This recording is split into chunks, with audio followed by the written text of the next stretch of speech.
सत्ता चेतन रूप सब ज्ञाता लख के नमो। समय सार सब भूत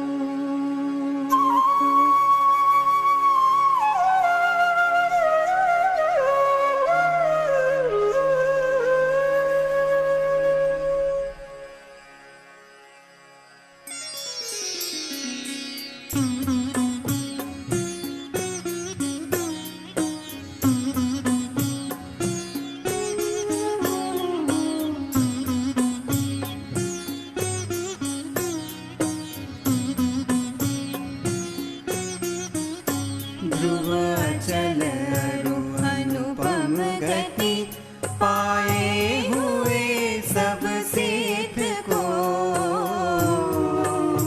मैं वंद श्रुत केवल कथित कहूँ समय प्राभृत को अहो।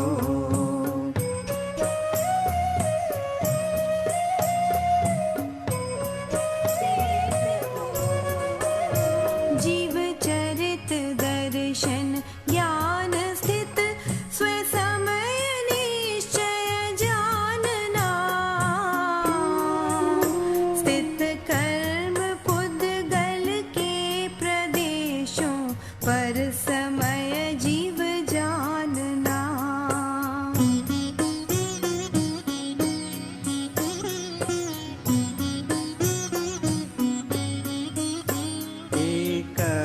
निश्चय गत समय सर्वत्र सुंदर लोक में।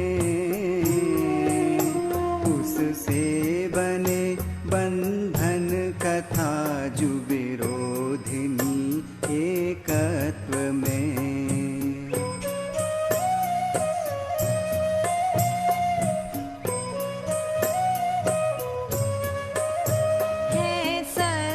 श्रुत परिचित अनुभूत भोग बंधन की कथा।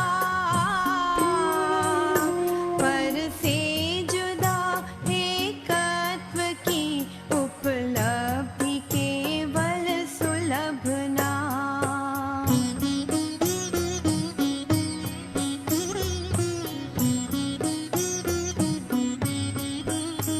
दर्शाऊं विभक्त को आत्मा तने निज विभव से। दर्शाऊं तो करना प्रमाण न छल ग्रहो स्खल ना बने।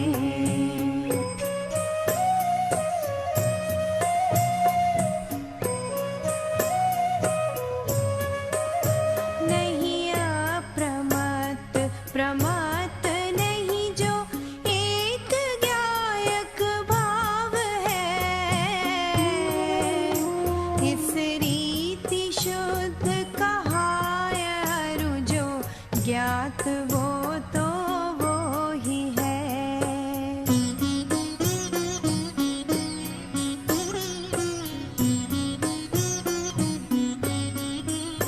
चारित्र दर्शन ज्ञान भी व्यवहार कहता ज्ञानी के। चारित्र नहीं दर्शन नहीं नहीं ज्ञान ज्ञायक शुद्ध है।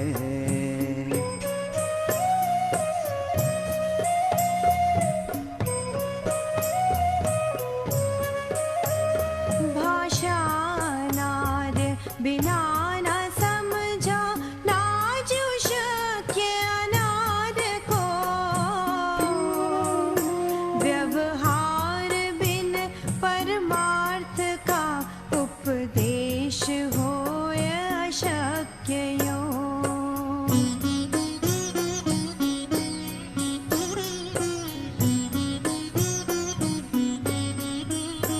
इस आत्म को श्रुत से नियत जो शुद्ध केवल जानते। ऋषि शासक लोक के श्रुत केवली उनको कहें।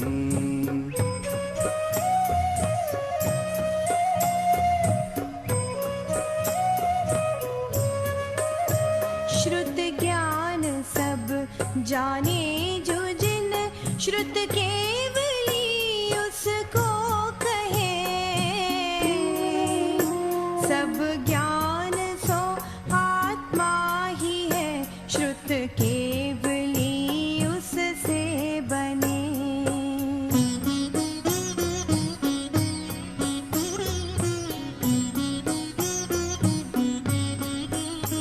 व्यवहार नय अभूतार्थ दर्शित, शुद्ध नय भूतार्थ है।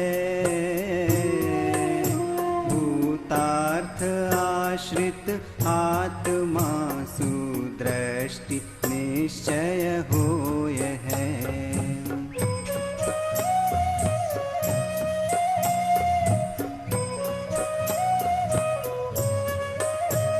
देखे परम जो भाव उसको शुद्ध नय ज्ञातव्य है। ठहरा जो अपरम भाव में व्यवहार से उपदिष्ट है।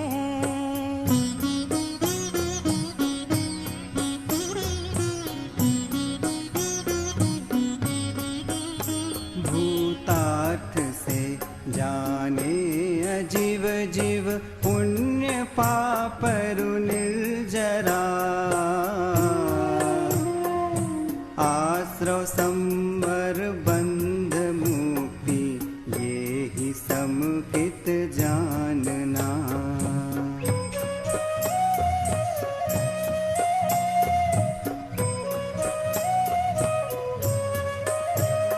अनबद्ध स्पष्ट अनन्य अरु जो नियत देखे आत्म को।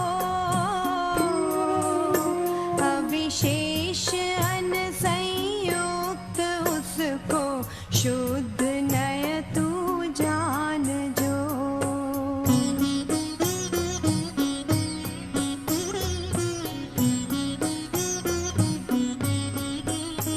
अनबद्ध स्पष्ट अनन्य जो अविशेष देखे आत्म को। वो द्रव्य और जो भाव जिन शासन सकल देखे अहो।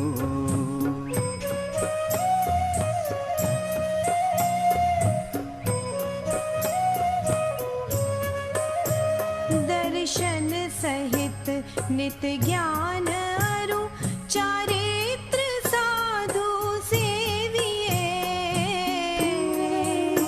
पर ये तीनों आत्मा ही केवल जान निश्चय दृष्टि में।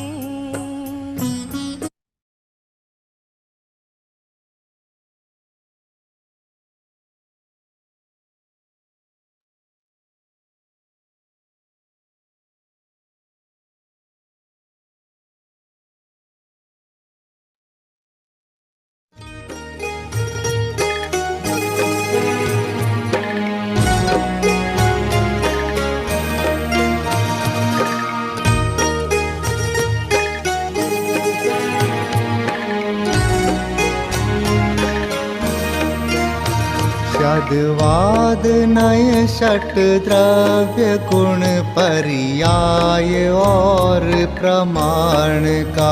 जड़ कर्म चेतन बंध का, अरु कर्म के अवसान का। कहे कर स्वरूप यथार्थ जग का, जो किया उपकार है उसके लिए जिन वाणी माँ को वंदना शत बार है। उसके लिए जिन वाणी माँ को वंदना शत बार है, वंदना शत बार है। है।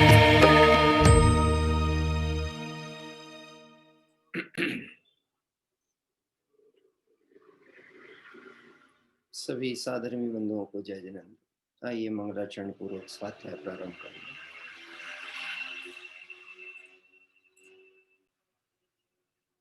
नमो हरिहंताणं नमो सिद्धाणं नमो आयर्याणं नमो उवज्झायाणं नमो लोये सबसाहूणम्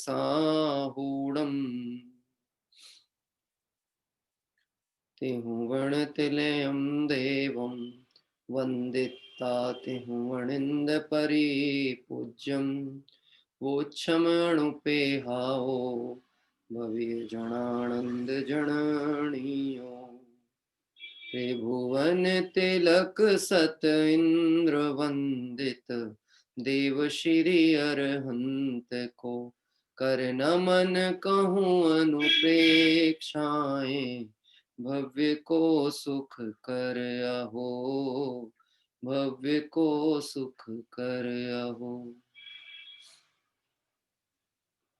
कार्तिकेय स्वामी विरचित कार्तिकेय अनुप्रेक्षा ग्रंथ में असुचि भावना की चर्चा कल पूर्ण हुई थी और आज से हम सभी यहाँ पर आश्रव भावना की चर्चा प्रारंभ करेंगे। कल जिस असुचि भावना की चर्चा पूर्ण की थी वह अंतिम में यह दोहा आया था, स्वपर देह को असुचि लख तजे तास अनुराग तांचे साची भावना सो कहिए बड़भाग। वह जीव भाग्यशाली हैं जिनकी भावना सफल होती है, उनकी भावना सत्य है, सफल है, जो स्व और पर के देह का स्वरूप जानकर, यानी देह का स्वरूप जानकर स्वादेह यानी अपनी देह से और अपनी देह से संबंधित रखने वाले सभी कुटुंबजन पर देह आदि से अनुराग को त्यागते हैं और वह स्नेह प्रीति अपने आप से करते हैं, अपने गायक स्वरूप से करते हैं। वह जीव बड़े भाग्यशाली हैं। इस तरह चर्चा करते हुए असुचि भावना यहाँ पूर्ण हुई थी। आइए आज से आश्रव भावना की चर्चा प्रारंभ करेंगे। 88 नंबर की गाथा का पाठ करते हैं। मणवयण काय जोया जीव पये साण फंदण विशेषा मोहोदयण जुत्ता विजूता वे आशवा होंती मन वचन तन का योग आश्रव प्रदेश कंपन योग है मिथ्यात और कषाय युत अथवा रहित भी जानिए अथवा रहित भी जानिए। अन्वयार्थ। मणवयण काय जोया, मन वचन काय योग हैं, आश्रवा होंती वे ही आश्रव हैं। कैसे हैं? जीव पये शाण फंदण विशेषा, जीव के प्रदेशों का स्पंदन अर्थात चलायमान होना, कांपना विशेष है, वही योग है। मोहोदयण जुत्ता विजुता, वीय मोह के उदय से यानी मिथ्यात्व कषाय सहित हैं और मोह के उदय से रहित भी हैं। इस तरह से यहाँ पर अभी इस 88 गाथा में आश्रव का स्वरूप बताया गया है।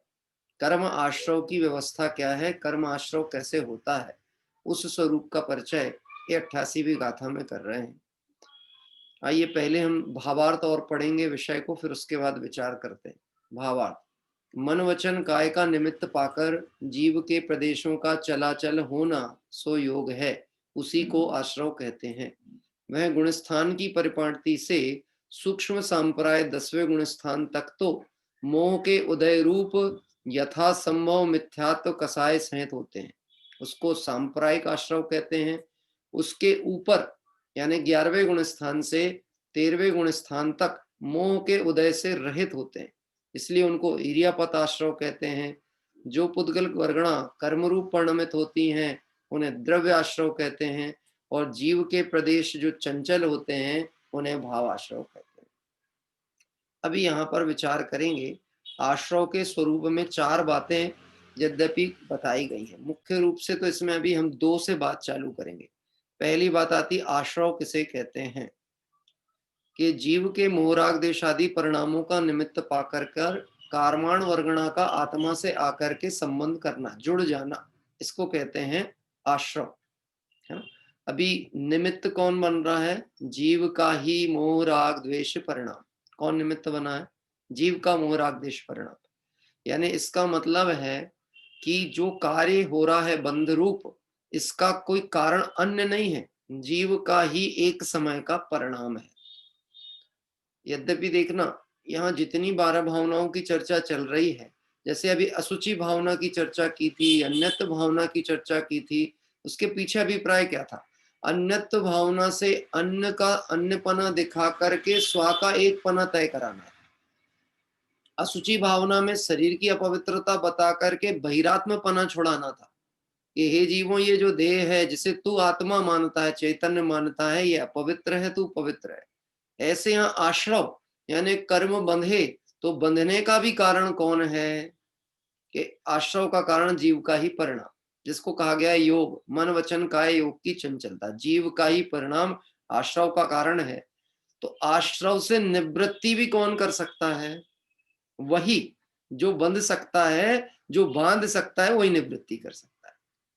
यहाँ पे कोई आश्रव भावना में, क्योंकि भावना शब्द ऐसा होता है, भावना मतलब हम सोचते हैं अच्छा परिणाम भाया जाए और उसको भाने से अच्छे इष्ट फल की प्राप्ति हो, तो आश्रव भावना को भाएंगे कि कर्म आते हैं, कर्म आते हैं, कर्म आते हैं, तो नवीन कर्म बनेंगे। इससे निराश्रवपना कैसे होगा? तो यहाँ कह रहे हैं आश्रव का स्वरूप बताते हुए भी यहाँ पर प्रत्येक द्रव्य के स्वतंत्र परिणाम की व्यवस्था को समझाया गया है। जीव का परिणाम एक अलग है और कर्मों का आना और बंधना एक प्रक्रिया अलग है। देखना, अभी अब इस विषय के आधार पर बाकी की चर्चा अपन फिर से करेंगे। क्या कहा है? पहले तो अन्वयार्थ में लिखा मन वचन काय योग है। योग किसे कहते हैं? मन वचन काय की चंचलता का नाम योग होता है। सभी संसारी जीवों के मन वचन काय और योग के अनुसार यह कर्म का आश्रव प्रक्रिया चलती है। ठीक, वे ही आश्रव हैं। कैसे हैं? तो जीव के प्रदेशों का स्पंदन यानी चलायमान होना, कांपना, विशेष वही योग है। जो जीव के प्रदेश यानी प्रत्येक समय जो जीव का परिणाम हो रहा है, वह परिणाम उसका अस्थिरपना है, चंचलता है, और वह चंचलता आमंत्रण करती है। मैं एक लौकिक दृष्टांत से इस बात को कहता हूं। कोई, कहना चाहिए, दुश्शील चरित्र स्त्री हो और वह किसी को अपनी ओर आकर्षित करना चाहे, तो क्या प्रक्रिया अपनाती है कि वह नेत्रों की हलचल के माध्यम से ही सामने वाले को प्रभावित करने की कोशिश करती है।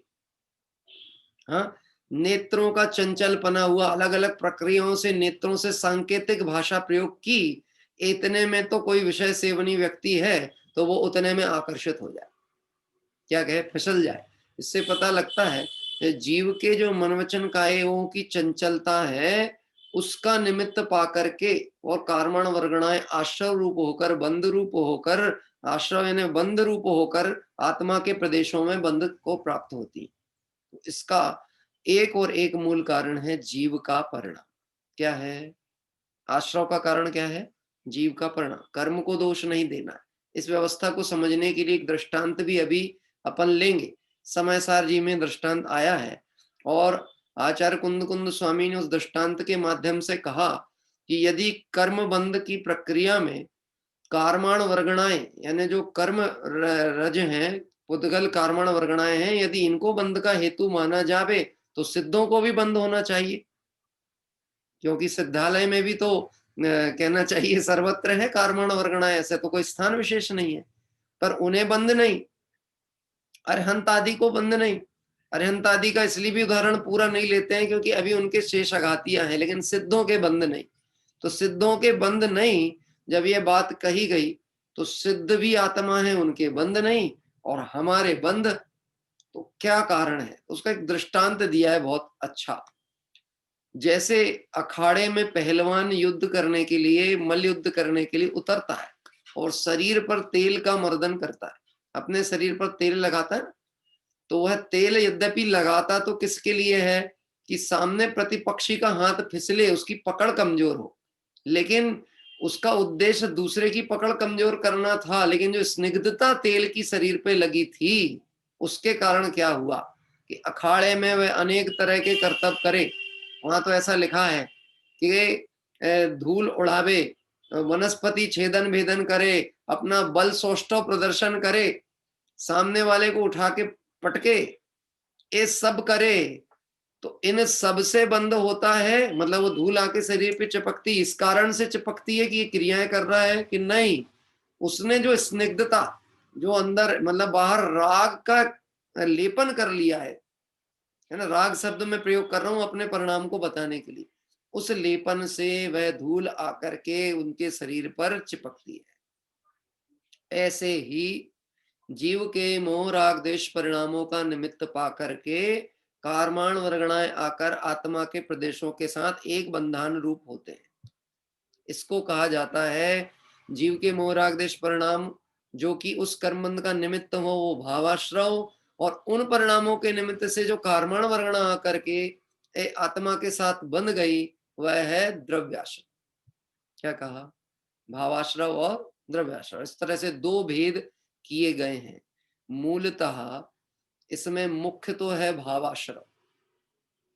क्या कह रहे हैं? क्योंकि कारण बिना के कार्य नहीं होता, जीव का परिणाम कारण है तो बंध कार्य है। आश्रव होना यह बंध ये कार्य रूप अवस्था है, लेकिन परिणाम निमित्त कौन है? जीव। तो यहाँ पे ये बात बताई गई, मन वचन काय योग जो चंचलपना है जीव का वो ही आश्रव है, और मोह के उदय सहित भी होता है ये आश्रव, और मोह के उदय से रहित भी होता है। अब इसको गुणस्थान की अपेक्षा से बताया गया कि मन वचन काय के निमित्त पाकर जीवों के प्रदेश का चलाचल होना सो योग है, उसको आश्रव कहते हैं। गुणस्थान की परिपाटी बताते हैं।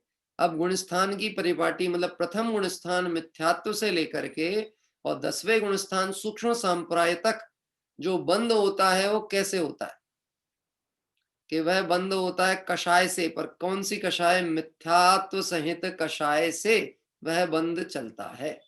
कहां तक? 10वें गुणस्थान तक। 10वें गुणस्थान है ना, उसका नाम क्या है? सूक्ष्म संप्राय। वहां पे सूक्ष्म लोभ सत्ता में रह जाता है। क्या रहता है? सूक्ष्म लोभ। वो 10वें गुणस्थान तक कषायों के कारण मिथ्यात्व और कषाय से बंद होता है। और इसके ऊपर अब यहां पर मिथ्यात्व तो नहीं रहा, लेकिन इसके ऊपर भी बंद है। कहां से? 11वें 12वें और 13वें तक बंद कहा गया है। इनको दो नामों से कहा गया है। जो आपके 10वें गुण स्थान तक बंद है उसको कहा जाता है सांप्रदायिक आश्रव। 10वें गुण स्थान के बंद को क्या कहा? सांप्रदायिक आश्रव। और जो मोह रहित होकर के भी बंद चल रहा है उस बंद को कहा जाता है ईरियापथ आश्रव। क्या कह रहे हैं? ईरियापथ। ईरियापथ यानी समझते हो, एक समिति होती है दिगंबर मुनि भगवंतों की। ईरियापथ किसको कहते हैं कि दिगंबर मुनिराज जब गमन करते हैं, चलते हैं तो 4 हाथ भू शोध करके देख के चलते हैं। अंदर में करुणा का परिणाम भी है, जीव दया का भाव भी है और सावधानी भी है। ये सब होने पर भी, इतनी सावधानी पूर्वक प्रवर्तन करने पर भी कोई जीव आकर के यदि सूक्ष्म जीव राशि आकर के उनके पैरों के नीचे आके दब के मर जाए तो भी मुनिराज को बंद नहीं कहा। क्या कह रहे हैं? तो बंद नहीं कहा। ऐसे ही क्यों? क्योंकि उपयोग सावधान था। क्या कारण है? उपयोग सावधान था। वहां जीव हिंसा का भाव नहीं था। अभी जितना भी हिंसा हो रही है ना अपनी, उसका मूल कारण है प्रमाद, और कुछ भी नहीं। हिंसा में प्रमाद परिणति मूल होती है। क्या कह रहे हैं? हिंसा में प्रमाद परिणति मूल होती है। जब भी हिंसा संबंधी बंद हो रहा है या हिंसा हो रही है उसमें एकमात्र कारण है प्रमाद। आप अपने दिनचर्या में देखो हमारे प्रमाद कितना।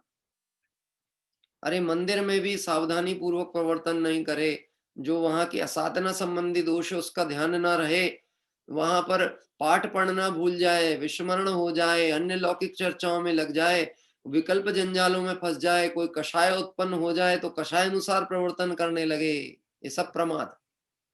अभी और चर्चा बहुत सारी इसमें है जो प्रसंग अनुसार होगी, लेकिन अभी तो मुख्यपने हमको देखना कि प्रमाद से ही बंद कहा गया।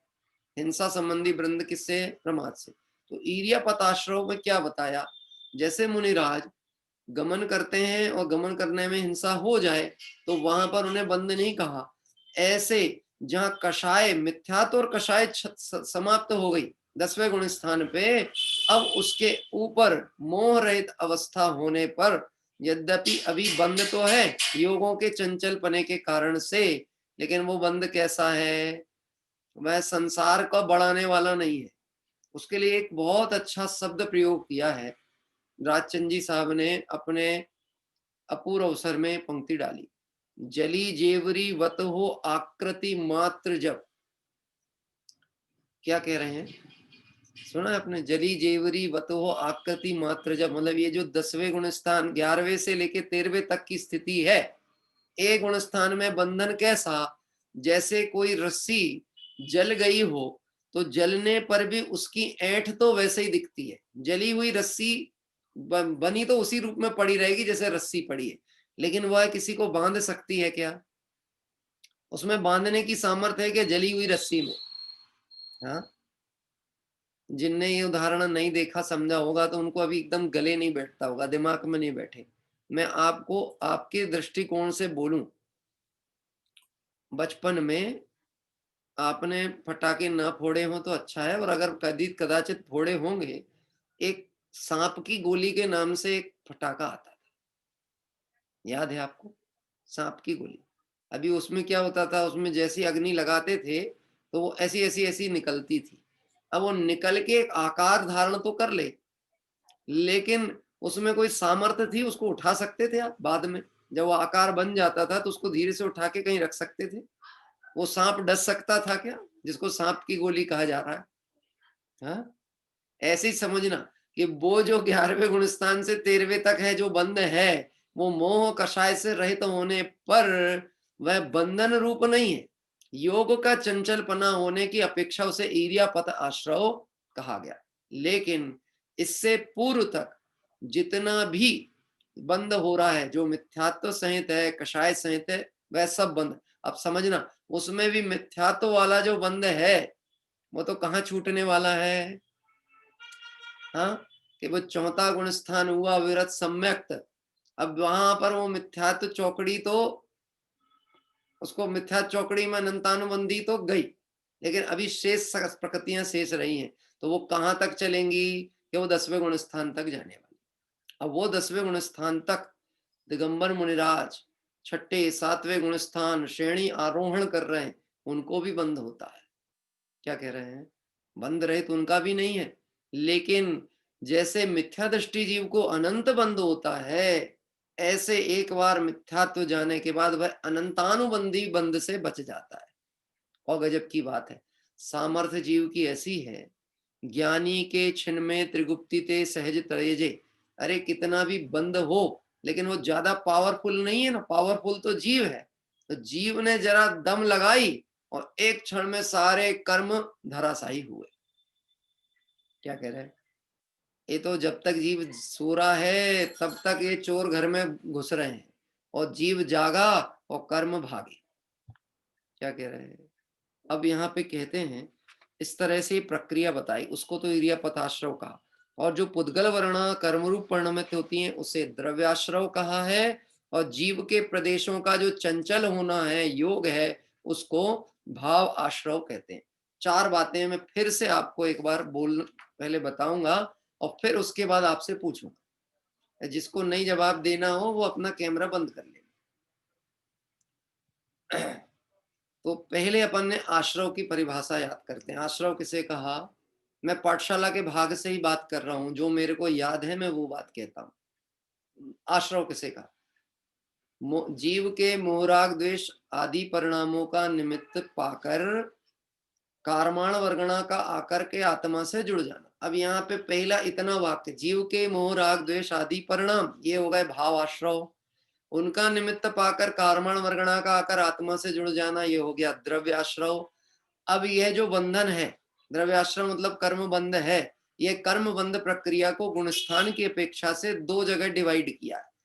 पहले गुणस्थान से 10वें गुणस्थान तक का जो आश्रव है वो मिथ्यात्व कषाय के साथ वाला होने से कौन सा कहलाएगा, सांप्रदायिक आश्रव, और उसके ऊपर यानी 11वें से लेकर 13वें गुण स्थान तक जो योगों के अनुसार है, वहां मिथ्यात्व नहीं है, कषाय नहीं, योग अनुसार है, उसको कहा गया इरियापथ आश्रम। ठीक है ना। तो लगभग ये अपन ने 2 बार पुनरावृत्ति की, तो अभी आपको थोड़ा स्मरण में तो आ गया हुआ, और थोड़ा चूक जाए तो कोई दिक्कत नहीं है, वो अभी के अभी सुधर जाए तो बहुत अच्छा है। तो किसको ये चीजें ध्यान हो गई? पहले तो आश्रव के भेद कौन बताएगा?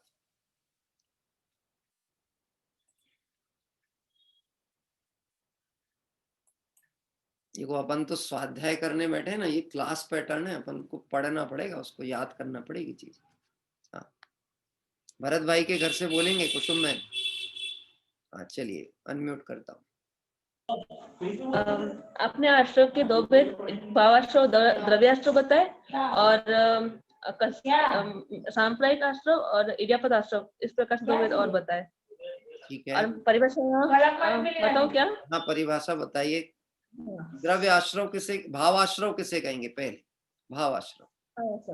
जीव के मोह राग द्वेष जो परिणाम होते हैं उन्हें भाव आश्रव कहते हैं, और उनका निमित्त पाकर जो कर्मण वर्गणाएं आकर आत्मा से जुड़ती है उसे द्रव्य आश्रव कहते हैं। बहुत सुंदर, बहुत सुंदर। अभी इसमें 10वें गुण स्थान तक जो बंध है वो कैसे कहा है? ये मिथ्यात्व और कषाय से है ना, उसको सांप्रदायिक आश्रव नाम दिया गया है।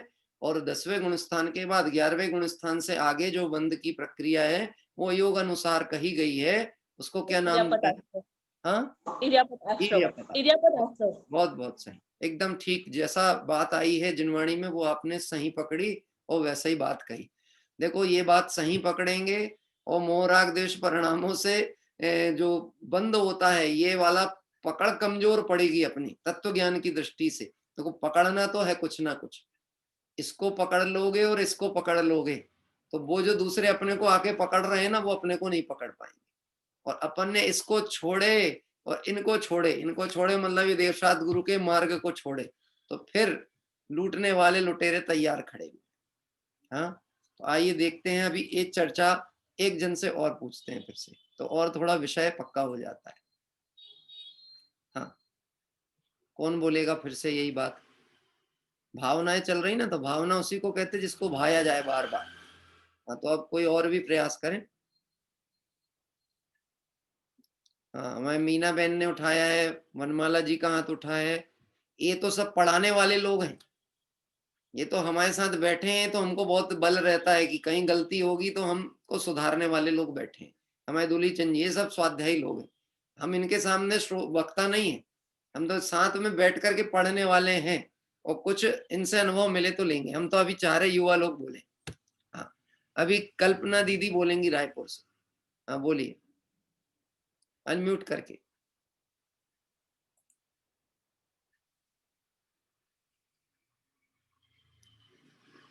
हाँ, अर्चना जी बोलेंगे, कोई भी बोले चलेगा, देवरानी बोले या जेठानी बोले, हमको तो माल से मतलब है। हाँ, हो गया। जीव के मोह राग देश का निमित्त जो जीव के मोह राग देश वो भावाश्रम है, और उन जीव के मोह राग देश भावों का निमित्त पाकर जो कर्माण वर्गणाएं आकर आत्मा से जुड़ती हैं तो उन्हें द्रव्य आश्रव बोलते हैं। और हाँ वो अच्छा, मुझे एक प्रश्न था यहाँ पर। हाँ। कि आपने बताया कि आश्रव का कारण मिथ्यात्व और कषाय दोनों हैं, तो चौथे गुण स्थान के बाद तो मिथ्यात्व रहता नहीं है, फिर वहां पर कैसे अपन लेंगे? देखिए वो एक मिनट पहले आपने 2 चीजें तो सही बता दी जो अपनी मूल थी ना, और उसमें अभी हमको फिर से क्या लेना है कि पहले गुण स्थान से लेकर के 10वें तक क्या है, कौन सा आश्रव कहलाता है? ये सांप्रदायिक आश्रव कहलाता है। आश्रव, और उसके बाद वाला जो 11वें से 13वें तक है इडियापथ आश्रव कहलाता है। देखिए कषाय से जो आश्रव कहा गया है, यानी कहना चाहिए वो प्रथम गुण स्थान से ही प्रारंभ हुआ, लेकिन उसका मूल कारण कौन है? मिथ्यात्व। मूल है मिथ्यात्व। अभी इसमें आगे और चर्चा आएगी, तब भेद प्रभेदों से और डिटेल किया जाएगा। मिथ्यात्व है मूल, और मिथ्यात्व सत्ता में रहने पर होने वाली कषाय साथ में, तो वह मिथ्यात्व के साथ होने वाली कषाय ये कौन से गुण स्थान तक जा रही है? 10वें तक। यद्यपि यहाँ मिथ्यात्व छूट गया, लेकिन मिथ्यात्व संबंधी जो छूटी है कषाय चौकड़ी, वो कौन सी छूटी है? अनंतानुबंधी। यदि पूर्ण मिथ्यात्व का ही अभाव हम चौथे गुण स्थान से मान ले, वहां शुद्धोपयोग की शुरुआत है। क्या कह रहे हैं? यदि हमने वही मान लिया तो फिर आगे के गुण स्थानों का तो कहानी खत्म हो जाएगी, क्योंकि संसार का कारण मिथ्यात्व था, संसार मिथ्यात्व खत्म तो संसार खत्म, तो फिर चौथे गुण स्थान से मोक्ष हो जाता। लेकिन तो अभी जी, बाकी गुण स्थानों में चारित्र मिथ्या चारित्र को लेंगे। हाँ वो तो लेंगे, लेकिन अभी यहाँ पर अपने को क्या लेना है? मिथ्यात्व संबंधित जो बंध था, मोह के साथ होने वाली कषाय। अभी मोह का अभाव मतलब पूर्णता अभाव नहीं हो गया। जी क्या कह रहे हैं? वहां अनंतानुबंधी संबंधी वाला गया है। अभी देखो, अब इसमें एक परिभाषा आती है जैन सिद्धांत प्रवेशिका, जो बृहद जैन सिद्धांत प्रवेशिका है, वहां पे देश संयम किसे कहा, सकल संयम किसे कहा, वहां परिभाषा क्या गई? अप्रत्यख्यानावर्णी कषाय के उदय होने पर जो प्रकट ना हो, प्रत्यख्यानावर्णी कषाय उदय होने पर जो ना हो, इस ढंग से देश संयम और उसको कहा। लेकिन अब बात कही जाती है कि सम्यक्त कैसे प्रकट ना हो, तो अनंतानुबंधी का जब तक अभाव ना हो तब तक सम्यक्त नहीं कहा। तो यानी चौथे गुण स्थान में मिथ्यात्व का अनंतानुबंधी चौकड़ी गई, लेकिन अभी तीन कषाय चौकड़ी तो पड़ी है ना, तीन कषाय है ना, अप्रत्यख्यान, प्रत्यख्यान और संजलन। तो उनको भी मार्गदर्शन, डिक्टेशन, दिशा कहां से मिल रही है? हाँ, उनका हेड कौन है? कि अभी वहां अनंतानुबंधी संबंधी मिथ्यात्व तो गया है, लेकिन अभी पूर्ण नहीं गया। क्या कह रहे हैं?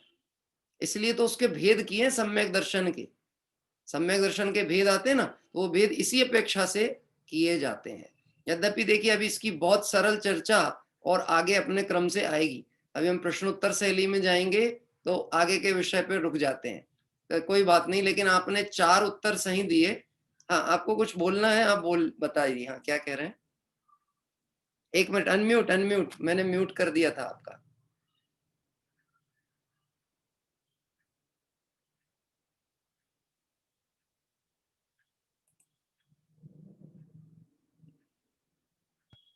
अच्छा, हाँ, मिथ्यात्व से सिर्फ यहाँ पर मिथ्या दर्शन नहीं लेना है, मिथ्या ज्ञान और मिथ्या चारित्र भी लेना है। इस मुख्य पने चौथे गुण स्थान में जो सम्यक दर्शन की चर्चा आ रही है वो श्रद्धा संबंधी ही है। क्या कह रहे हैं? श्रद्धा संबंधी भी है, लेकिन श्रद्धान सम्यक्त होने पर ज्ञान भी सम्यक्त होता है, चारित्र भी, लेकिन पूर्णता नहीं हुई है। अभी सिर्फ प्रारंभ हुआ है, लेकिन जिसकी शुरुआत हो गई उसकी पूर्णता भी होती ही होती है। ठीक है। हाँ, अभी अपन वापस थोड़ा सा फिर से उस विषय पे रिपीट होते हैं। यद्यपि अपन कहीं भागे नहीं है, ट्रैक अपना वो ही है, और उस पे थोड़ा सा उहा पो हुआ तो भावनाएं और पुष्ट होती हैं, उसमें कहीं दिक्कत नहीं। फिर से एक आध जन हमारे नए साधर्मियों में से, नए साधर्मी मतलब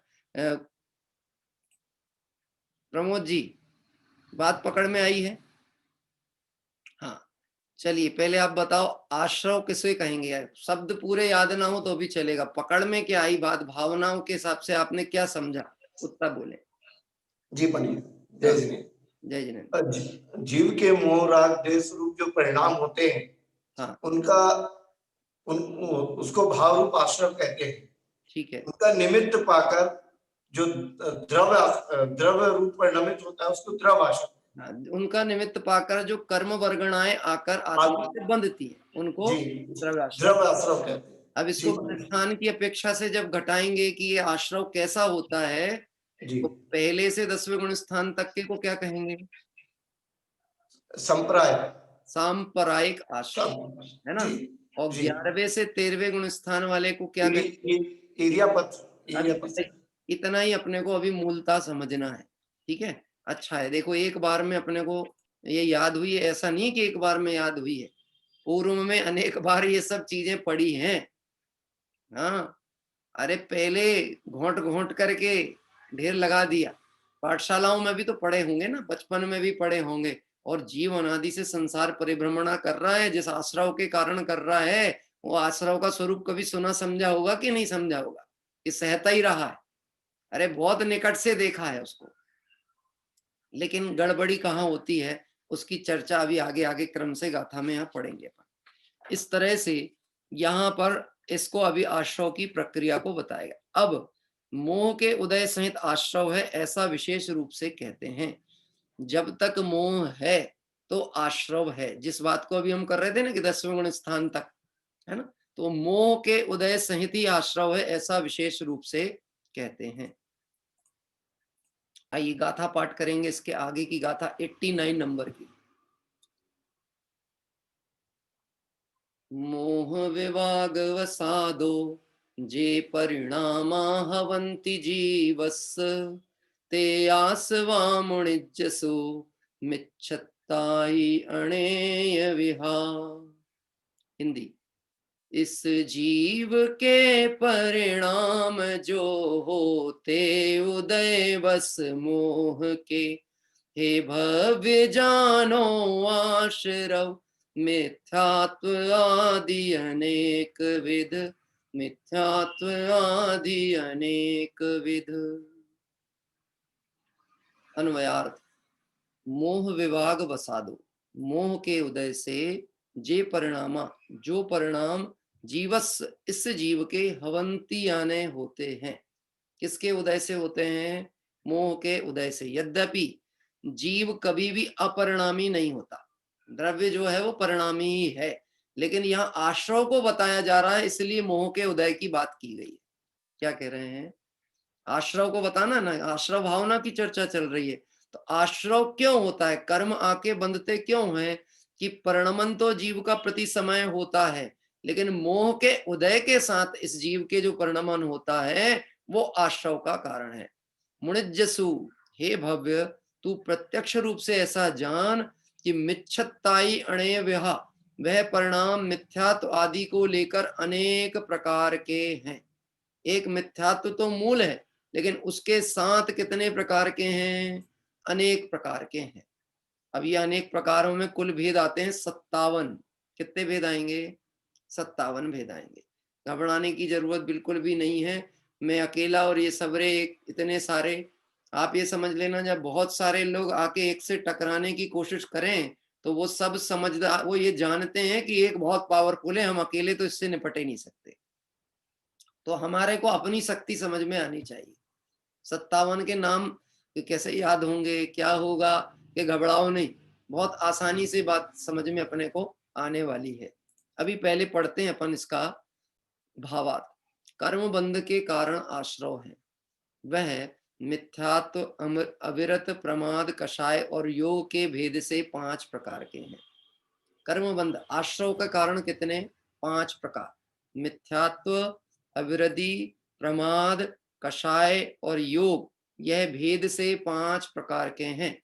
उसमें स्थिति अनुभाग रूप बंध के कारण मिथ्यात्वादिक 4 ही हैं, और सो यही मोह के उदय से होते हैं। और जो योग है वह समय मात्र बंध को कहते हैं, कुछ भी स्थिति अनुभाग को नहीं करते, इसलिए बंध के कारण में प्रधान नहीं है। अभी वह जो गुणस्थान की परिपाटी की चर्चा चली है, वो परिपाटी की चर्चा के अंतर्गत अब यहाँ देखो बात की गई। मिथ्यात्व, अविरत, प्रमाद, कषाय और योग के भेद से 5 प्रकार। कर्म बंध आश्रव के कितने कारण बताए? वैसे तो 57 आगे आएगी चर्चा, पर अभी मूल बात क्या कह रहे हैं? 5 तरह से। कौन कौन से? मिथ्यात्व, अविरत, प्रमाद, कषाय और योग। याद हो गया? याद है ही, सबको याद है। मैं क्या पूछ रहा हूँ, मैं पाठशाला के लोगों के साथ थोड़ी ना बैठा हूँ, लेकिन फिर भी एक बार पुनरावृत्ति हो जाए तो कहीं कोई त्रुटि नहीं है। हाँ, फिर से बोलते हैं। मिथ्यात्व, अविरति, प्रमाद, कषाय, योग। मिथ्यात्व, अविरति, प्रमाद, कषाय, योग। हाँ प्रतिमा बहन बोलिए। मिथ्यात्व, मिथ्यात्व, अविरत, प्रमाद, योग और कसाई। हाँ, कषाय पहले फिर योग, तो वो याद करना भी आसान होगा। इस तरह से 5 भेद यहाँ पर दिए गए हैं। हाँ हाँ, और भी पूछते हैं अभी हम, ठीक है? कुछ पूछना चाहते हैं? अभी मैं पूछता हूँ, क्योंकि हम क्लास पैटर्न में जाते हैं तो वो है तो बहुत अच्छी प्रक्रिया, लेकिन उसमें थोड़ा सा विषय विस्तरीकरण बहुत होता है, कोई बात नहीं। अभी यहाँ पर कहते हैं यह मिथ्यात्व, अविरत, प्रमाद, कषाय और योग, ये भेद 5 प्रकार के हैं। पर अन्वयार्थ में पहले जो लिखा है, मोह के उदय से जो परिणाम इस जीव के होते हैं वे ही आश्रव हैं। अपरिणामी जीव कभी नहीं होगा, परिणाम तो होंगे ही होंगे, लेकिन आश्रव का हेतु कब बनेंगे? जब मोह साथ में होगा। तो मूल तो सबसे बड़ी चीज जो है वो क्या है? हम कहें सब पापों की जड़ कौन है? हाँ, सब पापों की जड़ क्या है? मिथ्यात्व और कषाय। और एक कषायों की भी बाप कौन है? दादाजी कौन है खानदान के? हैं? देखो 5 पाप, हिंसा, झूठ, चोरी, कुशील, परिग्रह। इन 5 पापों में भी बाप कौन है पाप का? कि लोभ पाप को बाप बखानो। और दादाजी कौन है? कि मिथ्यात्व। क्या कह रहे हैं? मूल क्या है? मिथ्यात्व। यदि मिथ्यात्व है तो सबरे के सबरे हैं, और मिथ्यात्व नहीं है तो जे धीरे धीरे धीरे धीरे धीरे ये सब खिसकने वाले हैं। क्या कह रहे हैं? एक साथ नहीं जा रहे, पर ये सब जाएंगे, क्योंकि जो उसको डायरेक्शन देने वाला था किसी आंदोलन में, अगर नेता परास्त हो जाए, नेता भाग जाए मैदान छोड़ के, तो भीड़ कुछ नहीं करती। भीड़ में भी भगदड़ मस्ती, राजा गया तो भीड़ गई। ऐसे ये मोह राजा है जो मूलतः बंध का हेतु या कारण बन रहा है। अभी देखते हैं, मोह के उदय से जो परिणाम है इस जीव के होते हैं वही आश्रव है। हे भव्य, तू प्रत्यक्ष रूप से ऐसा जान, वह परिणाम मिथ्यात्व को आदि से लेकर, आदि से यानी प्रथम मिथ्यात्व से लेकर अनेक प्रकार के हैं, और उसमें पहले 5 भेदों में मिथ्यात्व, अविरत, प्रमाद, कषाय और योग, इनको गिनाया। अब ये जो 13वें गुण स्थान तक की परिपाटी है, प्रथम मिथ्यात्व से लेकर के और 13वां गुण स्थान जो है संयोग केवली अवस्था तक, वहां संयोग केवली शब्द किसको बता रहा है? यहाँ योग का साथ अभी है, संयोग केवली। उसके बाद कौन सा आता है? 14वां अयोग केवली। और सिद्ध अवस्था कौन सा गुण स्थान है? कि गुण स्थानातीत दशा का नाम सिद्ध अवस्था। ठीक है ना? इसलिए बोलना आवश्यक होता है, कि नहीं तो एक बार कभी कभी भ्रम होता है कि 13वां गुण स्थान संयोग केवली और 14 गुण स्थान अयोग केवली, अयोग केवली मतलब सिद्ध। नहीं भैया, योग अयोग का कोई विकल्प ही नहीं। अब तो जो जीव है वो स्वरूप ही हो गया, अब वहां पर कोई बचे ही नहीं उसको डिस्टर्ब करने वाले। क्या कह रहा है? अब वो सिर्फ आनंद ही आनंद का भोगता है। देखिए, इस तरह कर्म बंध के कारण आश्रव हैं, और वह मिथ्यात्व, अविरत, प्रमाद, कषाय, योग के भेद से 5 प्रकार के। उसमें स्थिति अनुभाग रूप बंध के कारण मिथ्यात्वादिक 4 ही है। स्थिति और अनुभाग के अनुसार, स्थिति किसको कहते हैं? कि कर्म जब बंधता है तो बंध के समय में ही वो कितने समय का बंध हुआ, कितने काल का वह रहेगा, उदय में कितने काल रहेगा, ये स्थिति पहले तय होती है।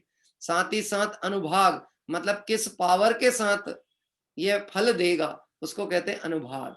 तो ये स्थिति और अनुभाग रूप बंध के कारण मिथ्यात्वादिक तो 4 ही हैं। कौन कौन से?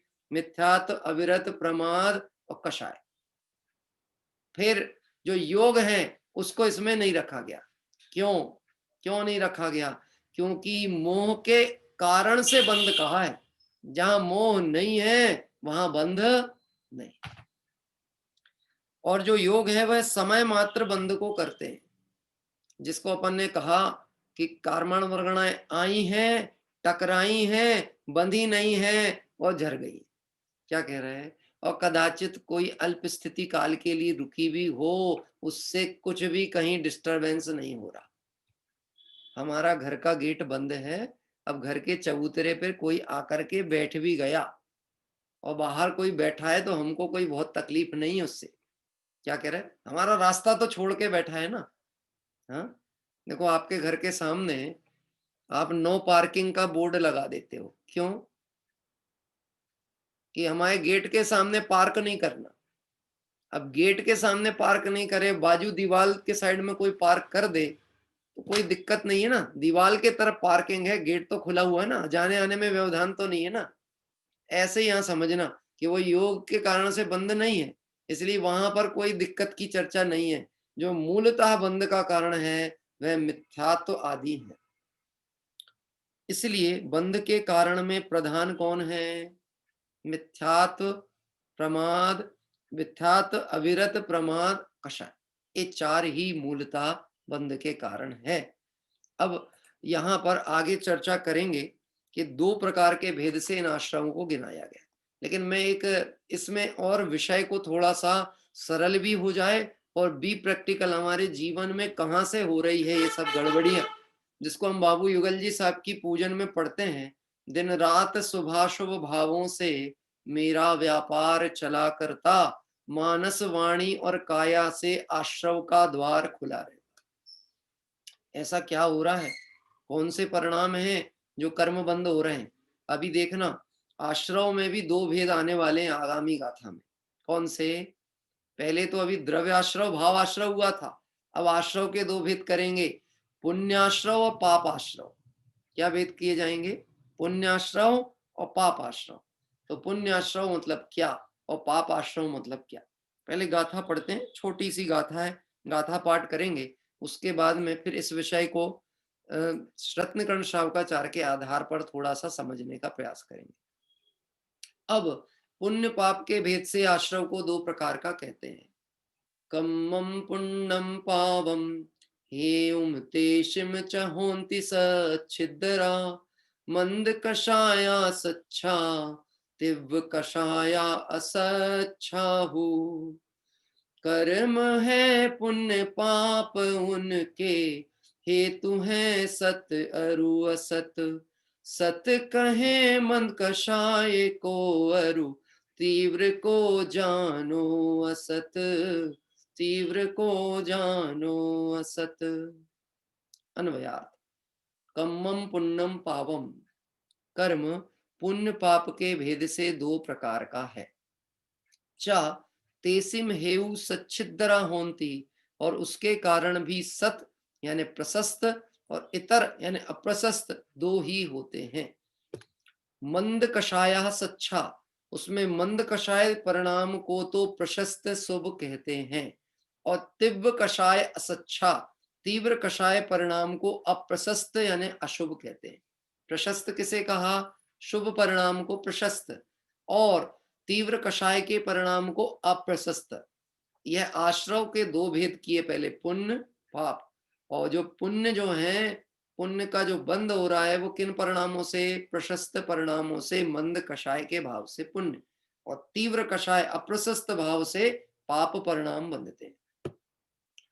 भावार्थ, साता वेदनी, शुभ आयु, उच्च आयु और शुभ नाम, ये चार प्रकृतियां तो पुण्य रूप हैं, बाकी चार घातिया तथा अशाता वेदनी, नरकायु, नीच गोत्र, अशुभ नाम, ये चार अघातिया कर्म प्रकृतियां पाप रूप हैं।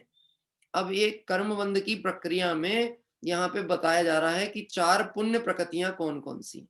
साता वेदनी का उदय, शुभ आयु की प्राप्ति, उच्च गोत्र ने अच्छा गोत्र मिलना, और शुभ नाम मतलब शरीर आदि की व्यवस्था अच्छी हो जाना।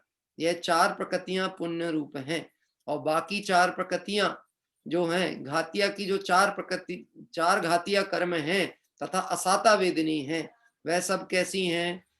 नरकायु, नीच गोत्र, अशुभ नाम, ये चार अघातियां कर्म प्रकृतियां पाप रूप हैं। उनके कारण आश्रव भी दो प्रकार के हैं, मंद कषाय रूप परिणाम से पुण्याश्रव होता है, और तीव्र कषाय रूप परिणाम से पाप आश्रव होता है। अभी ये विषय को अपन अब दृष्टांत जो आएगा उसको बाद में पढ़ेंगे, पहले यही विराम लेकर के और थोड़ा सा इस विषय को सरल रूप से समझने की प्रक्रिया में समझते हैं, जो हमारे प्रैक्टिकल जीवन में चल रहा है उस दृष्टिकोण से। देखिए, पहले तो एक दृष्टांत अपने दिमाग में आप डालिए। छेड़हाला में एक चित्र आपने देखा होगा, आश्रव कैसे होता है। वहां पे जहां ये पंक्ति आई है दौलत राम जी ने, जो योगन की चपलाई ताते हैं आश्रव भाई, आश्रव दुखकार घनेरे बुद्धिवंत तिने निर्वीर। योगों का कंपन, वहां एक चित्र बना हुआ है। कैसा? ये नाव है, एक नाव का चित्र बना है। सात तत्व को समझाने के लिए। और वहां पर आश्रव में क्या मूल चीज है कि जैसे नाव पानी में थी, नदी में थी, और अचानक उसमें छेद हो गया, तो क्या होता है, छेद से पानी तेजी प्रवाह के साथ में नाव में भरना प्रारंभ हो गया।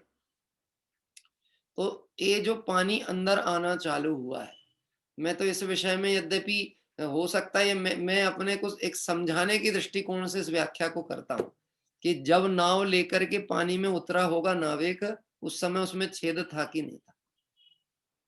अतुल भाई, नहीं था। छेद हो कैसे गया? ये विचार करने की चीज है, छेद हो कैसे गया। कि ये बड़ा चंचल प्रकृति का मानव है, इसको जिस चीज के लिए मना किया जाए ये वही करता है। क्या कह रहा है? मनुष्य की प्रकृति है ना, यहाँ नहीं देखो, यहाँ मत थूको, यहाँ मत झांको, तो वो वहीं पे वो करेगा ही करेगा। ऐसे ही होता ना, ऐसे सहज व्यवस्था में छेड़खानी करता है तो गड़बड़ी होती है। नाव बढ़िया नदी में चल रही थी, पतवार लेके बढ़ता रहता तो बढ़ जाता, वो मंजिल पे पहुंच जाता। कौतूहल क्या हुआ कि वो जो नाव के जॉइंट थे ना, नट बोल्ट कसे थे, वो मन में विचार आया, ये देखूं तो क्या है। तो क्या किया उसने, हैं कि खोला। अब वो खोला और बाहर से तो पानी का दबाव तेज था ही, तो वो खोलते ही से उचटा और वो तो चला गया नदी में। क्या कह रहा है, ये नाव में भी पड़ा हो मान लो, लेकिन पानी भरने लगा। अब वो पानी भरना चालू हुआ तो वो पानी में, नाव के अंदर पानी का भराव बढ़ता चला जा रहा है। ठीक है, अभी प्रक्रिया क्या है, इसको तो कहा है आश्रव।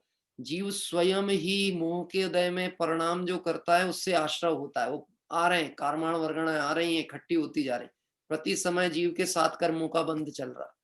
क्या कह रहे हैं, कोड़ा कोड़ी सागरों पर्यंत स्थिति वाले कर्म बंध भी हो रहे हैं। हाँ, अब ये बंध चल रहा प्रति समय जीव का, तो उसका कारण क्या, ये जीव का ही जो मिथ्यात्व सहित परिणाम है वो कारण है मूलतः। अभी करना क्या है, बड़ी सरल प्रक्रिया कि कुछ नहीं करना। जो मोरी में डांट लगावे त्यों जल रुक जाता, त्यों आश्रव को रोके चेतन क्यों नहीं मन लाता। करना क्या है, कुछ नहीं करना। पहले पानी फेंकना चालू नहीं करो। अभी हम उपास करेंगे, तपस्या करेंगे, हम कर्मों को झरा देंगे, हम कर्मों से लड़ेंगे, तुम कछु नहीं करो। क्या कह रहे हैं, पहले में पहला काम करो, आत्मा कर्म बंध से रहित है। क्या करना है, बंध को मत देखो, स्टॉक को मत देखो, आत्मा कर्म बंध से रहित है। कर्म आत्मा को छूते ही नहीं है, इसको कहते हैं डांट लगाना। मतलब गेट बंद कर दिया आपने, अपने को, आत्मा को ये बंध रूप अवस्था से भिन्न देखे। सम्यक दृष्टि है, बोलो सम्यक दृष्टि। भोग भोग रहा है कि नहीं भोग रहा, 6 खंड के भोग है ना। चक्रवर्ती की तरफ से ही बात करें अपन, क्या छोटे मोटों की बात क्या करें, बात करो तो बड़ों की करो, क्योंकि बड़ों की बात करो तो छोटे तो सब सम्मिलित हो ही जाते हैं उसमें। तो चक्रवर्ती 6 खंड को भोग रहा है कि नहीं भोग रहा, कि भोगता हुआ दिखता तो है। राज्य वैभव पाठ स्त्री सुख संपत्ति सामग्रियां सब उसके आसपास पड़ी हैं, तो भोगता हुआ तो दिखता है। लेकिन अगर हम श्रद्धान की तरफ से देखें, ये मेरे नहीं है, इसमें मैं नहीं हूं, इसमें सुख नहीं है, यह सब संयोग है।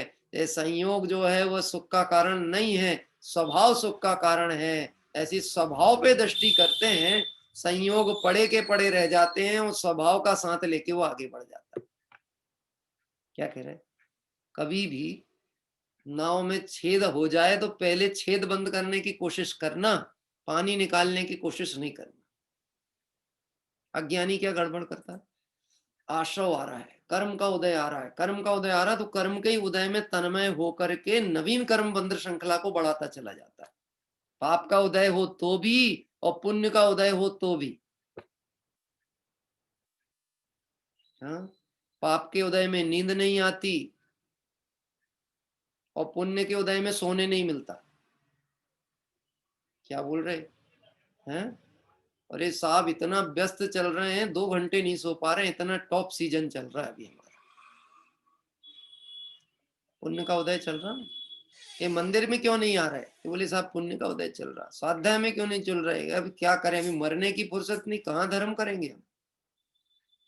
मरने की फुर्सत नहीं है उसको। हाँ, बात ख्याल में आती है? ये बात समझने की है। यहाँ पर बहुत सरल भाषा में इसकी चर्चा है, यद्यपि अभी मैं थोड़ी सी बात वर्क कर रहा हूँ प्रारंभ, कल विषय को आगे लेके बढ़ेंगे।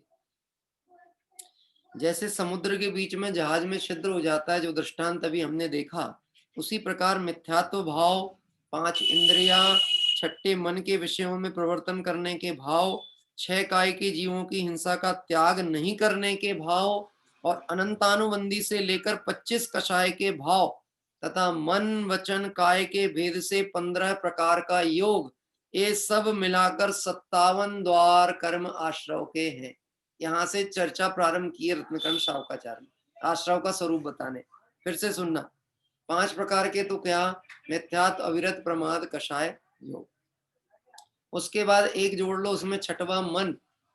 ठीक है, अब विषयों में प्रवर्तन करने के भाव, मन से संबंधित जितने भी विकल्प जंजाल हैं वह सब भाव। 6 कषाय, 6 काय के जीवों की हिंसा। अब 6 काय, 6 काय के जीवों की हिंसा, 6 तरह से ये, इनको त्याग नहीं करने का भाव, मतलब इसमें प्रमाद पूर्वक प्रवर्तन करना। और अनंतानुबंधी से लेकर 25 कषाय। कषाय के कितने भेद? हम बोलते हैं 4, क्रोध, मान, माया, लोभ, लेकिन भेद कितने? हाँ, ये चौकड़ी के हिसाब से 16, और अगर उसमें ये सब चीजें मिला ली तो 25, मतलब 16 चौकड़ी, अनंतानुबंधी, अप्रत्याख्यान, प्रत्याख्यान, संजलन, और उसमें 9 कषाय जोड़ो, कितने हो गए? 25। हास्य, रति, रति, शोक, भय, जुगुप्सा, स्त्री भेद, पुरुष भेद, नपुंसक भेद, ये सब जोड़ दो तो कितने हो गए? 25। और मन वचन काय योग के 15 भेद, उसके भी 15 भेद हैं, मन वचन काय योग के। इन सबको जोड़ोगे आप तो ये कितने हो जाएंगे? 57 तरह से कर्म आश्रव की चर्चा आती है। ठीक है, अभी 2 मिनट लेंगे क्योंकि आज का विषय चालू तो हो। अभी तो ये सब भेद प्रभेदों की चर्चा हुई थी। इसमें से मिथ्यात्व, कषाय, अवृत्ति आदि के अनुसार मन वचन काय से शुभ अशुभ कर्मों का आश्रव होता है। किससे? मिथ्यात्व, कषाय, अवृत्ति आदि, यानी मिथ्यात्व, कषाय, अवृत्ति और प्रमाद, है ना। इनके अनुसार मन वचन काय से, योगों के चंचल होने से 2 तरह के कर्म बंधते हैं, शुभ कर्म और अशुभ कर्मों का आश्रव होता है। वहां पुण्य पाप के संयोग से मिले विषयों में संतोष करना। अब ध्यान से सुनना, पुण्य पाप के संयोग मिले विषयों में संतोष करना, विषयों से विरक्त होना, परोपकार का परिणाम होना, दुखियों की दया का भाव होना, तत्वों का चिंतन करना, सभी जीवों से मैत्री भावना रखना, भगवंतों की भक्ति करना, परमेष्टि की भक्ति करना, धर्मात्मा जीव से प्रेम करना, तप, व्रत, शील, संयम के परिणाम इत्यादि रूप मन की प्रवृत्ति से पुण्य का, शुभ आश्रव का बंध होता है। अब शुभ कर्म बंधने की बात बताई गई, किन भावों से शुभ कर्म बनते हैं। अभी समझना, हमको तो ये बात पल्ले ही ना पड़े जब तक कि पुण्य का स्वरूप क्या है, पाप का स्वरूप क्या है। ऐसा लगे जो मंदिर आए सो पुण्य नहीं बांध रहा। क्या कह रहा है? जो मंदिर आए सो पुण्य नहीं बांध रहा, ऐसा नहीं समझना भैया। सेठ जिनदत्त सामायिक की अवस्था में बैठ कर के भी विकल्प में तो कहाँ चल रहा था, हैं? कहाँ था वो लोग? कायोत्सर्ग हो रहा था कि काया का ही ग्रहण चल रहा था, काया का ही विकल्प में पड़ा हुआ था, काया का ही विकल्प चल रहा था। बोलो ओम नमः सिद्धेभ्यः पानी, ओम नमः सिद्धेभ्यः पानी, ओम नमः सिद्धेभ्यः पानी। तो बोलो यहाँ पे ज्यादा पावरफुल विकल्प कौन सा है, पानी की ओम नमः सिद्धेभ्यः? हाँ, ऐसे ही जगत के जीवों के परिणाम चल रहे हैं। सुनते तो हैं, जिनवाणी सुन तो लेते हैं, विचार करने की बात आती तो थोड़ा विचार भी करते हैं, पर श्रद्धा में स्वीकृति नहीं होती है। तो भैंस कहाँ? पानी। भैंस कहाँ? पानी में। कहावत है, भैंस कहाँ मिलती है आपको पता है? कि कोई अपने भैंस को खोजने गया तो देखा था कि जंगल तरफ गई थी। अब जंगल खोज के आ गया, नहीं मिली, तो किसी ने बताया कि भैया देखो कहीं कीचड़ी में धसी होगी वो, क्योंकि उसको वहीं रहना पसंद है। ये बात सब सुने, सब कुछ करे, लेकिन अपने को ये आश्रव से भिन्न ना देख करके वो वापस कहाँ पहुंच जाता है, पाप से तो दूर भागने की कोशिश कर ले, पर अटकता कहाँ पर आकर के है, पुण्य। इसलिए पहले चर्चा चालू की पुण्य की। पाप को तो सारा जगत ये कह रहा कि पाप है, पर विरल ज्ञानी जन कहें कि पुण्य भी तो पाप है। पर पहले बताएंगे पुण्य का बंध किन परिणामों से होता है। अभी कल फिर से चर्चा होगी। अभी फिर से एक बार से 5 वाक्य फिर से आप सुन लीजिए। पुण्य पाप के संयोग से मिले विषयों में संतोष करना, संतोष वृत्ति से पुण्य का बंध होता है। कैसे? संतोष वृत्ति से। पुण्य प्रमाण प्राप्त व्यवस्थाओं में जो संतुष्ट हैं उनको पुण्य नहीं बंध रहा है, असंतुष्ट व्यक्ति को पाप का बंध होता है। अब मैं आपसे कहता हूं, चक्रवर्ती को, सम्यक दृष्टि चक्रवर्ती को 6 खंड का संयोग मिला है, संतोषी है कि नहीं? हाँ, संतोषी मतलब उसकी पुण्य था उतना, उसको इतना मिलना ही वाला था, और कोई की कृपा से नहीं मिलना था, वो उस पद पे उतना पुण्य होता ही है, तो वो उतने का स्वामीपना है। लेकिन फिर भी 6 खंड का स्वामीपना ना मान करके अपने को अखंड अधिपति मानता है। गायक क्या करे? संतोषी। सुखी वही होते हैं जो संतोषी है। सुख पावे संतोषी प्राणी। मैं आपसे पूछता हूं, अपने को उदय प्रमाण जो प्राप्त हुआ है उसमें संतोष है कि नहीं है? भरत भाई हैं? और 1-2 फ्लैट लेना है मुंबई में, अच्छे पॉश एरिया में, चौपाटी के किनारे हैं। ये चौपाटी तो चौपट कर रही सबको। क्या कह रहे हैं? बहुत अच्छा अनुकूल वातावरण मिल जाए तो घर छोड़ने का विकल्प ना आए, कभी उसे मालूम ही नहीं हो या मैं बंधन में पड़ा हुआ हूं। शरीर में रोग ना आए ना, तो इस शरीर के स्वरूप पे विचार करने का अवसर ही ना बने, क्योंकि निरोग अवस्था में काल कितनी जल्दी बीतता है। अगर आपका सब कुछ शरीर में ठीक ठीक फीलिंग हो रही हो आपको, तो आपको आराम की नींद आएगी, 9 घंटे भी सोओगे तो पता नहीं लगेगा। और सिर दर्द हो रहा हो और नींद नहीं आ रही हो तो घड़ी पे कितनी बार ध्यान जाता है। हाँ? कब सुबह होगी, कब सुबह होगी, कब दवाई मिलेगी, कब ठीक हो जाएंगे, कब डॉक्टर को दिखा लें, इतना विकल्प। हाँ, इसलिए संतोषी वृत्ति को धारण करना। कल से चर्चा आगे बढ़ाएंगे, अभी तो समय हो गया इसलिए अब आगे और नहीं बढ़ रहे हैं। हाँ जी, नहीं ना। हाँ, आज वैसे आज सुबह के जो आमंत्रण करता परिवार थे उनके यहाँ से भी एक बेटी है अर्ची, वो भक्ति लेगी, और शाश्वत ने भी तैयारी की है, तो शाश्वत भी थोड़ा सा 2 पद 1 पद वो भी लेगी। हाँ, जो लोग लेना चाहते हैं भक्ति आदि, मेरा अनुरोध है सुबह से भी प्रेषित कर दिया करें नाम, तो हमारे को हम निर्विकल्प हो जाते। सबसे मेन बात ये रहती है अपना समय बचता है, आप नाम प्रेषित किया करें। हाँ, सभी को सादर जय जिनेन्द्र। जय जिनेन्द्र। आवाज अच्छी क्लियर आ रही ना? एकदम क्लियर आ रही। हाँ, बोलिए। अरिहंत का शरणा जिसको मिले, अरिहंत का शरणा जिसको मिले, समकित की किरण वो पाता है। भाग्य मिला उस चेतन को, नर भव को सफल बनाता है। सिद्धों का शरणा जिसको मिले, सिद्धों का शरणा जिसको मिले, समकित की किरण वो पाता है। सौभाग्य मिला उस चेतन को, नर भव को सफल बनाता है। हर गीत सुनाए महिमा तेरी, यह विश्व सुने गरिमा तेरी।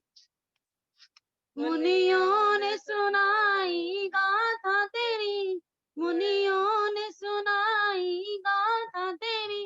गुणवंद करे करता मेरी, अरिहंत का शरणा जिसको मिले, सिद्धों का शरणा जिसको मिले, नमकित की किरण वो पाता है।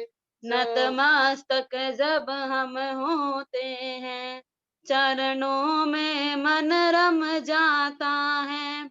सौभाग्य मिला उस चेतन को, नर भव को सफल बनाता है। जय जिनेन्द्र। अर्ची जैन जो कि हमारे इंदौर से हैं।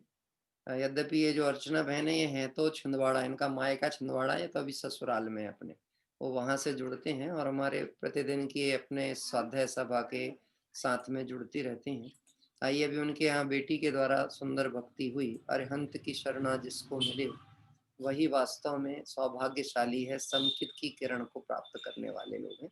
आइए दो एक आध अंतरा, हाँ ठीक है, शाश्वत भी यहाँ से ले रहे हैं। सभी को जय जिनेन्द्र। सभी को मेरे मन मंदिर में आन पधारो महावीर भगवान। मेरे मन मंदिर में आन पधारो महावीर भगवान। भगवान तुम आनंद सरोवर, रूप तुम्हारा महामनोहर। भगवान तुम आनंद सरोवर, रूप तुम्हारा महामनोहर। निश दिन रहे तुम्हारा ध्यान, पधारो महावीर भगवान। निश दिन रहे तुम्हारा ध्यान, पधारो महावीर भगवान। मेरे मन मंदिर में आन पधारो महावीर भगवान। मेरे मन मंदिर में आन पधारो महावीर भगवान। रोम रोम में तेज तुम्हारा, रोम रोम में तेज तुम्हारा। भूमंडल तुमसे उजियारा, भूमंडल तुमसे उजियारा। रवि शशि तुमसे ज्योतिर्वान, पधारो महावीर भगवान। रवि शशि तुमसे ज्योतिर्वान, पधारो महावीर भगवान। मेरे मन मंदिर में आन पधारो महावीर भगवान। मन मंदिर में आन पधारो महावीर भगवान। सभी को जय जिनेन्द्र। इस तरह से अभी शाश्वत और वैदेही ने भी भगवान महावीर स्वामी का स्मरण करते हुए एक सुंदर भक्ति प्रस्तुत की। आइए हम सभी भाव प्रतिक्रमण की ओर चलते हैं, भाव प्रतिक्रमण पाठ करेंगे। तदुपरांत कल की मंगल तीर्थ वंदना। हे अरहंत प्रभु,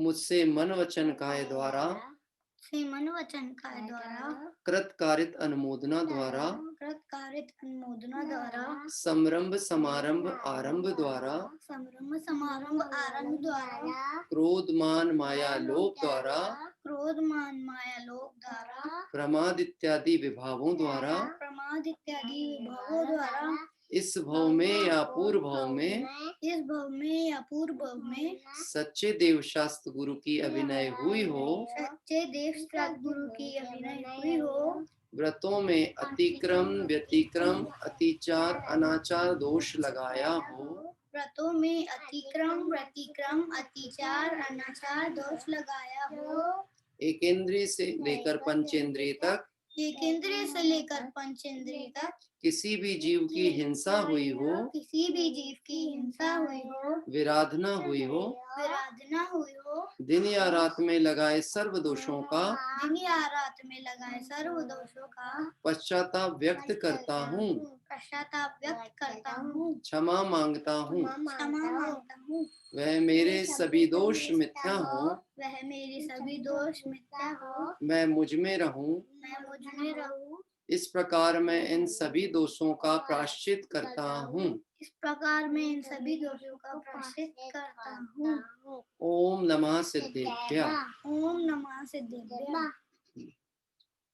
इस तरह से अभी हम सभी ने भाव प्रतिक्रमण पाठ किया और भाव प्रतिक्रमण पाठ के उपरांत आइए हम सभी आगे की ओर बढ़ेंगे और 24 तीर्थंकर भगवंतों की, हाँ जी क्षमा करिएगा, 24 तीर्थंकर भगवंतों की नहीं, कल जिस क्षेत्र की वंदना को हम चलने वाले हैं उस क्षेत्र की जानकारी प्राप्त करेंगे। कल हम 223वीं मंगल तीर्थ वंदना के लिए क्रम में आगे बढ़ रहे हैं। श्री दिगंबर जैन अतिशय क्षेत्र चंद्रवाड़ मंदिर करके है, लगभग 1000 वर्ष प्राचीन मंदिर है, फिरोजाबाद जिले के अंतर्गत आता है। चंद्र प्रभु भगवान, मूलनायक शीतलनाथ भगवान और आदिनाथ भगवान, इस तरह से यहाँ पर 3 मूलनायक प्रतिमाएं हैं और वेदियां भी लगभग 3 से 4 वेदी हैं। सुंदर मंदिर है। थोड़ा सा उस क्षेत्र विशेष के लोग तो परिचित होंगे, लेकिन मैं स्वयं प्रथम बार उस मंदिर के मैंने वीडियो आदि उपलब्ध हुआ है और देखा है। बहुत सुंदर मंदिर है। चंद्रवाड़ अतिशय क्षेत्र के नाम से यह क्षेत्र प्रसिद्ध है। तो कल प्रातः काल हम सभी वहां पर चंद्रप्रभ शीतलनाथ और आदिनाथ भगवंतों के दर्शन करते हुए कल पूजन करेंगे। कल के पूजन आमंत्रणकर्ता में हमारी मीता बहन शाह, जो कि इस समय अभी फॉरेन में है और मूलतः अहमदाबाद निवासी हैं, वह कल हमारे आमंत्रणकर्ता के रूप में है। और भी किसी का भाव हो तो नाम प्रेषित कर सकते हैं, क्योंकि वहां से वह अभी अकेली हैं तो अकेले ही जुड़ती हैं। तो उन्होंने बोला कि मैं अकेली ही हूँ, तो मैंने कहा ऐसा आप विकल्प नहीं करो, स्वाध्याय प्रेमी परिवार तो हमेशा साथ रहता ही है। फिर भी किसी परिवार का और भी भाव हो तो विद इन 5 मिनट्स मुझे नाम भेजिएगा, क्योंकि मेरा मैटर तैयार है, तो मैं फिर उसे ग्रुपों में प्रेषित करना चालू करूंगा। आइए हम सभी जिनवाणी स्तुति पाठ के लिए चलते हैं। किसी ने नाम प्रेषित किया था कि अभी मुझे स्मरण नहीं है, यदि किया हो, हाँ कुसुम बहन भरत भाई के यहाँ से, हाँ जिनवाणी स्तुति। जय जिनेन्द्र। जय जिनेन्द्र। कन्ये वाग्मय गंगे जगदम्बे अज्ञानाश तुम्हारे, सत्य स्वरूपे मंगल रूपे मन मंदिर में तिष्ठ हमारे। जम्बू स्वामी गौतम गणधर हुए सुधर्मा पुत्र तुम्हारे, जगते पार स्वयं वे करके दे उपदेश बहुत जनितारे। कुंद कुंद अकलंक देव अरु विद्यानंदी आदि मुनि सारे, तब कुल कुमुद चंद्रमाये शुभ शिक्षामृत दे स्वर्ग सिधारे। तूने उत्तम तत्व प्रकाशे जग के ब्रह्म शब शय कर डारे। तेरी ज्योति निरखल चावस रवि शशि छिपते नित्य विचारे। भय पीड़ित व्यतीत चित्त जन जब जो आए शरण तिहारे। क्षण भर में उनके तब तुमने संकट सब से कर डारे। जब तक विषय कसाय नशे नहीं, कर्म शत्रु नहीं जाए निवारे। ज्ञानानंद रहे नित सब जब जीवन में समता धारे, सब जीवन में समता धारे। जय जिनेन्द्र। सुंदर जिनवाणी स्तुति पाठ अभी हमारी बहन के द्वारा लिया गया। बहुत प्राचीन स्तुति है ये, अपने भक्ति सरोवर आदि में भी उल्लिखित है। इस स्तुति के माध्यम से माँ जिनवाणी को और माँ जिनवाणी के सपूतों को, यानी कि जो हमारे आचार्य कुंद कुंद स्वामी और उनके पूर्व की परंपरा, मूल गणधर आचार्य परंपरा से लेकर परवर्ती और उत्तरवर्ती मुनि भगवंतों का भी मंगल स्तवन इस जिनवाणी स्तुति के माध्यम से अभी हम सभी ने किया। आइए हम सभी नमोकार मंत्र के पाठ पूर्वक काय उत्सर्ग करें। नमो अरिहंताणम नमो सिद्धाणम नमो आयरियाणम नमो उवच्छायाणम नमो लोए सब साहूणम नमो अरिहंताणम नमो सिद्धाणम नमो आयरियाणम नमो उवच्छायाणम नमो लोए सब साहूणम नमो अरिहंताणम नमो सिद्धाणम नमो आयरियाणम नमो उवच्छायाणम नमो लोए सब साहूणम। जय बोलो। जय बोले द्वादशांग में जनवाणी माता की जय हो। जय बोले देव शास्त्र गुरु भगवान की जय हो। जय बोले अनंतानंद सिद्ध परमेष्टि भगवंतों की जय हो। जय बोले वीतरागी जैन शासन की जय। एक नाम और अभी मैसेजिंग में आया है, सुधा बेन सेठ जो राजकोट से जुड़ते हैं, वह भी वहां से, और उनके साथ 2 बहनें और हैं जो उसी उनकी सोसाइटी में रहती हैं। इसके पूर्व में भी बहुत दिन पहले उन्होंने आमंत्रणकर्ता में वह बैठे थे। उनका नाम मैसेज आया है। यदि उनका वो बहनों के भी नाम हो तो वो मुझे व्हाट्सएप पे प्रेषित करेंगे। आइए हम सभी इस तरह इस मोक्ष मार्ग की सुंदर आराधना के पथ पर आगे बढ़कर अल्पकाल में सिद्धत्व दशा को प्राप्त करें। इस पवित्र भावना से विराम सभी को सादर जय। मैं आपको इधर से बोले थे